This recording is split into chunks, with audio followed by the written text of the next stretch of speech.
जय श्री राम दोस्तों, स्वागत है आपका हमारे YouTube चैनल भक्ति की शक्ति ज्ञान के साथ में। दोस्तों, आज की इस वीडियो में हम आपको बताएंगे श्री राम के वो पूर्वज जिन्होंने पुरुष होते हुए भी गर्भ धारण किया। आज के आधुनिक युग में हम नए नए आविष्कार कर रहे हैं। विगत कुछ वर्षों से ये बात सिद्ध हो चुकी है कि ऐसी कई अधिकतर चीजें जो आज हम बना रहे हैं उसका वर्णन हमारे धर्म ग्रंथों में पहले ही दे दिया गया था। ये इस बात को सिद्ध करता है कि सनातन हिंदू धर्म न केवल अति प्राचीन है अपितु बहुत वैज्ञानिक भी है। आज हम जो सैरोगेसी की बात करते हैं वो सदियों पहले महाभारत में वर्णित था। उसी प्रकार आज के वैज्ञानिक इस बात पर भी शोध कर रहे हैं कि क्या पुरुष कृत्रिम रूप से गर्भधारण कर सकते हैं। आज की ये कथा इसी बात का उत्तर है। हम सबने श्री राम के वंश के बारे में पढ़ा है। 11वीं सदी में एक राजा हुए महाराज युवनाश्रवा। महाराज युवनाश्रवा अपने आप में अनोखे हैं क्योंकि उन्होंने पुरुष होते हुए भी गर्भधारण किया था। इस कथा का वर्णन हमें नारद पुराण में मिलता है। युवनाश्रवा की पत्नी का नाम गौरी था। विवाह के बहुत वर्षों के बाद भी दोनों निसंतान रहे। संतान प्राप्ति के लिए महाराज युवनाश्रवा ने वन जाकर तप करने का निश्चय किया।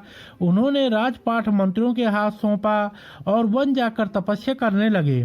उसी दौरान उनकी भेंट महर्षि भृगु के पुत्र च्यवन ऋषि से हुई। जब महर्षि च्यवन ने महाराज युवनाश्रवा की समस्या सुनी तो उन्होंने उन्हें सांत्वना देते हुए कहा कि यज्ञ के प्रभाव से उन्हें संतान प्राप्ति हो सकती है।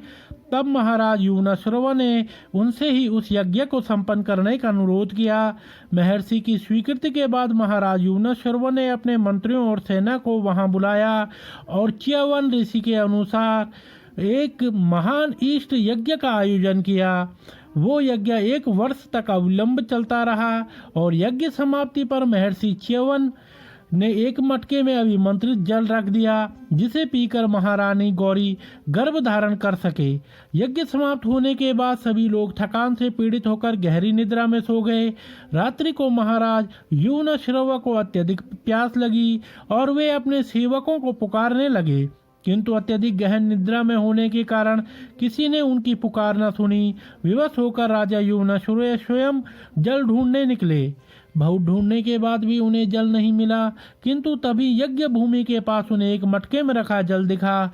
वे नहीं जानते थे कि वो जल अभिमंत्रित है जिसे उनकी पत्नी को पीना है, और इसी अज्ञानता में उन्होंने उस अभिमंत्रित जल को पी लिया।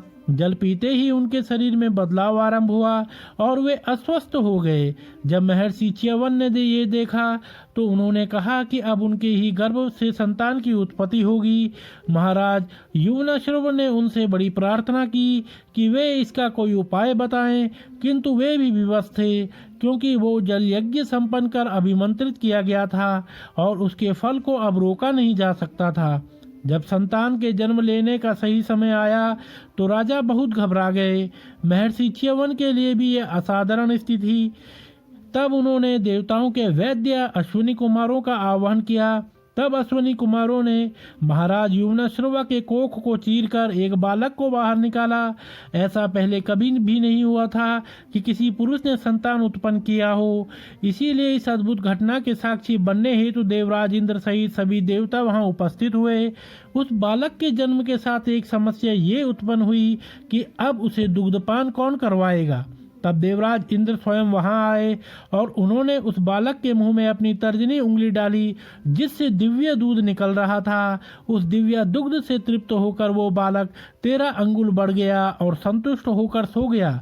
तब इंद्र ने कहा, मम धाता, अर्थात मैं ही इसकी माँ हूँ। इसी कारण उस बालक का नाम मानधाता पड़ा। देवराज इंद्र ने उसे ये वरदान दिया कि वो चक्रवर्ती राजा बनेगा जिसका यश दिग दिगंतर तक फैलेगा। देवराज इंद्र का वरदान फलीभूत हुआ और मानधाता संसार के सबसे महान सम्राटों में एक बने। कहते हैं कि उन्होंने अपने जीवन काल में प्रत्येक दिन सूर्योदय से सूर्यास्त तक राज किया। उन्होंने 100 अश्वमेघ एवं 100 राजसू यज्ञ किए और 10 योजन लंबे और 1 योजन ऊंचा स्वर्ण मत्स्य का ढेर बनाकर ब्राह्मणों को दान किया था। इन्हीं मंधाता से 44 पीढ़ी के बाद इक्ष्वाकु कुल में श्री राम ने जन्म लिया। मानधाता के विषय में हमारे पुराणों में बहुत कुछ लिखा गया है।